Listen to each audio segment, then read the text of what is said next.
Hey there, and welcome to The Explainer. This is where we take really big ideas from some pretty fascinating sources and, well, we break them down. All right, today we're tackling one of the biggest questions out there. I mean, seriously, the big one. It's a question that's puzzled thinkers for ages, and we're going to explore it using some incredible insights from Dr. BCM Ramasetti's book, The Laws of Existence. So here's our game plan. We're going to go on this conceptual journey, starting with, well, absolutely nothing. Then we'll introduce space, bring in a little spark of energy, and finally, see how it all comes together to create the matter and energy that make up, well, everything. All right, first up, we gotta try and wrap our heads around true nothingness. And trust me, it's way, way harder than it sounds. So the book kicks things off with a little thought experiment. I want you to start stripping away everything you know. Not just, the stuff in your room, but everything. No people, no plants, no earth. But we've got to go deeper than that. Now try to imagine no energy, no matter, not even time itself. See, it's not just an empty void. It's the absence of the very rules that would even allow a void to exist. Yeah, the author puts it beautifully. It's this incredibly perplexing emptiness. It's a state our minds just can't really compute, because our brains are wired to perceive something. No light, no sound, just an infinite, boundaryless nothing. Okay, so this is the crucial point, the real mind-bender. Nothing, in this philosophical sense, isn't just empty space.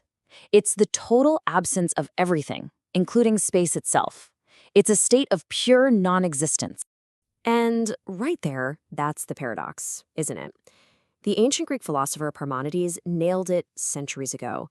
If there was ever truly nothing, how in the world did we get, well, all of this? So, how do we get out of this puzzle? Well, the book suggests we need to introduce our very first ingredient into this non-existent recipe. And that ingredient is space. See, the whole idea here is that maybe there wasn't ever absolute nothingness. Maybe there's always been one constant, one thing that's just there, and that's space. You can think of it like an infinite, eternal canvas, just waiting for a story to be painted on it. And get this.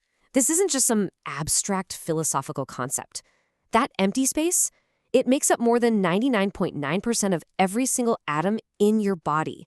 Just let that sink in. You are, quite literally, mostly empty space. Okay, so we have our canvas, space. But a blank canvas isn't a painting, right? We need a spark. We need that first flick of paint. How does something actually begin to appear? Well, from a physics perspective, the answer lies in one of the most fundamental rules of the universe, the first law of thermodynamics. It basically says energy can't be created or destroyed. So if you can't create it, well, that must mean it's always been here, right? And that leads us to this conclusion. The very first something is pure energy. It's the second constant, always existing right alongside space. It didn't just pop out of nothing. It simply is and always was. All right, but hold on. Pure energy is one thing, but the world we see, the world we can touch, is filled with stuff, right? With matter. So how do you get from this sea of pure energy to the solid chair you're sitting on? It's all about a cosmic dance. The book uses this really cool analogy to help us get it. Think of energy as a restless traveler, a voyager, always moving, always expanding. Matter, on the other hand, is the settler. It's stable, it likes to stick together, and it grounds existence. And this image just illustrates that perfectly. It's not like an on-off switch, it's a spectrum. Over on one side, you've got pure energy, all motion. On the other, pure matter, all mass. And where do we find ourselves? Living things? We're right there in that messy, high-energy, exciting middle ground.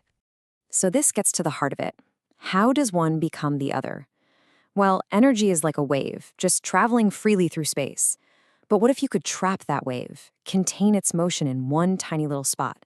That's what matter is. It's just confined energy. And that confinement, that trapped motion, is what gives rise to mass and gravity. Pretty wild. The classic yin-yang symbol is actually the perfect way to think about this. It's the interplay between the active force, energy, and its container, space, that gives birth to matter. Our entire reality is built on this beautiful, fundamental duality. So what's the big takeaway here? It's that our existence, our universe, isn't some random accident that just popped out of a void. It's this incredibly elegant, dynamic balance between two eternal things, a canvas of space and a restless sea of energy. And from that simple dance, this entire intricate cosmos emerges. The universe isn't just something, it's a process, and it is truly awe-inspiring.